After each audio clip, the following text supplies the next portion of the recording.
Hello everybody. So guys, in this class I'm just going to teach you some interesting things of the HTML5. Actually, I'm just going to teach you about the multiple columns that we can create the columns in the CSS3. Okay, we actually just don't need to create the multiple divs or multiple paragraphs or a specific width for this purpose or the specific grid system. By using the CSS3 you can create the columns by using some simple tips. I'm just gonna create that one. So before that I'm just gonna go to the website, the ellipsum.com, for getting some kind of text, some kind of bluff text which we required. So the ellipsum.com, I'm going there in a website and it's loading, and yes, there is the content. I'm just gonna copy all the content, or yeah, okay, I'm just copying and just pasting there inside a p tag because this is a paragraph I'm creating. So I'm just putting all these things in a p tag and refresh that back. Now you can see that the text is there. So what more I need? I just need to go there to call the p in the style tag, the p. And what do you want to apply on the p? So first of all, the background color. Okay, I'm just applying the background color on the p, or directly without background color. Why not I just put the effect which I just want to apply here. Just put the column count. Now how much columns do you want? I just want the 2 columns, for example. So refresh and nothing happening. First of all, close this one and go there back. Basically it's not working in the column count directly. We need to put the WebKit too. So the WebKit, okay, and before the WebKit I'm just gonna guide you about what is the WebKit, but before that I'm just gonna show you that it's working perfectly. So refresh. Now you can see that it's the 2 columns here. If I just put 3 here and 3 here too and refresh, now it's 3 columns there on a page. Okay, so basically what is the WebKit? The problem is that sometimes we need to use the prefixes. You can say the engines. Basically, you know that the CSS3 is still in a development mode, and they are just working on this CSS3 still, so they are making new contents continuously. So the thing is, the WebKit is the engine to run the file or the property, basically the property on the Chrome. Okay, probably if you just learn this, if you will learn this course or this class, you won't need the WebKit because the Chrome is developing its modes too. And when we just open the file in the Mozilla Firefox, so we have to create the engine for the mods too. So for the mods, just put the moz and type the column count, now 3, and at the very last just put the value directly. This is the prefixes just to run the newly developed elements in the browsers, because the browser don't support the new elements because they just don't have the feature.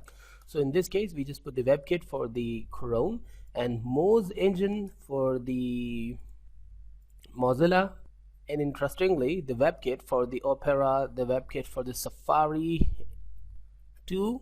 So I think that you just understood about the prefixes, about the engines, the web engines. So guys, what I'm just gonna do more, if we just put the column count 3 here. Now our column has been divided into 3 parts, just adding an enter. Okay, these 3 should be in the same way, just the without engine should be in the last. Okay, so guys, what I'm just gonna do, I'm just gonna add in a specific width here. The width I'm adding around the 1000 px. So save and go there and refresh. Now you can see that it's 1000 px. Now you can put any other thing, whatever you want, like the background I'm putting around silver. Great, refresh. Now this is what I just created, and I'm putting some specific padding, 20 pixels, and the border. Actually I just want to show you the perfect image of the element I'm just creating, the solid and the black. Save and refresh. Now this is what I've created. Awesome, and I think great and perfect. So guys, what more I need? I'm just going to Notepad back, and basically what I just want to do, you know that it has the 10 pixels gap by default between all these columns. I just want to increase the column gap. So let's just simply put the first the WebKit. In a WebKit means it will work perfectly in the column count yeah, it will work perfectly in the Chrome.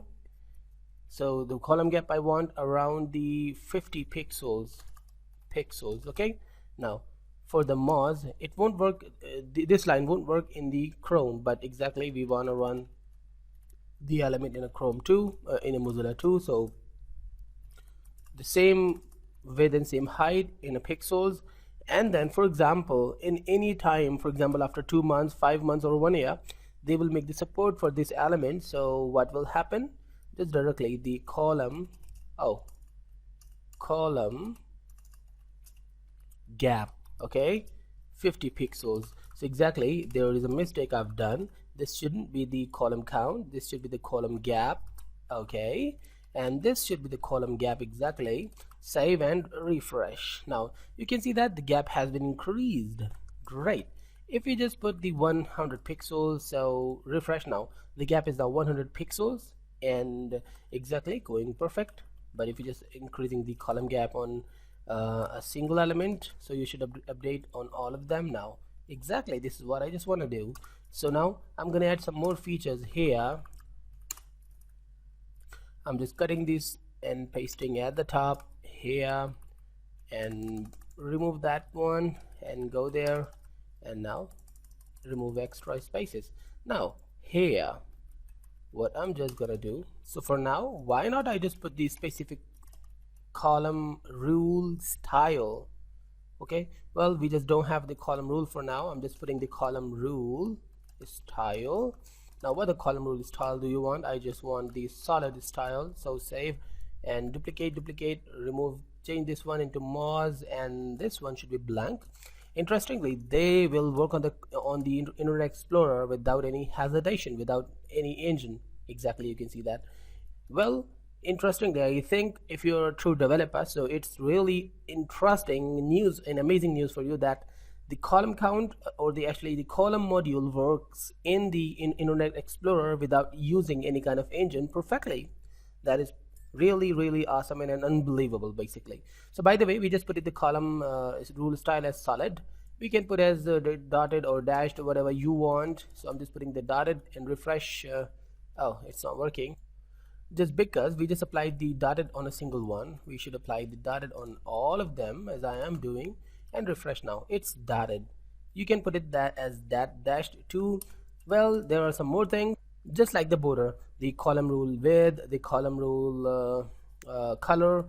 Instead of all that things, why not I just simply call the column rule as we do in the border. Just directly call the border instead of border color, border width, or the border style. So the same column rule width or the column rule color or the column rule width, instead just simply call column rule and put the dotted, the width, whatever width you want, the 2 pixels, and the whatever color do you want. I just want the red color for now. So now save and just simply copy that and paste there.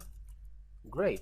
You can change the places too. So refresh, and now you can see that it's there. Well, instead of the 2 pixels, I'm just applying the 20 pixels just for watching the change in real. So save and refresh now. Wow, they are looking awesome actually according to your requirement, but looking cool, not bad. If I just apply the solid here, save and refresh. Now this is a solid one. Okay, so I think you've got all the things about this lecture, about what we've learned. If I just remove the padding and refresh, now you can see that it's actually touching the boundaries, the borders, the rules basically. So I think you've learned all these things, and basically what we need to learn in this class, nothing. I'm just gonna go to the next lecture. So guys, stay tuned and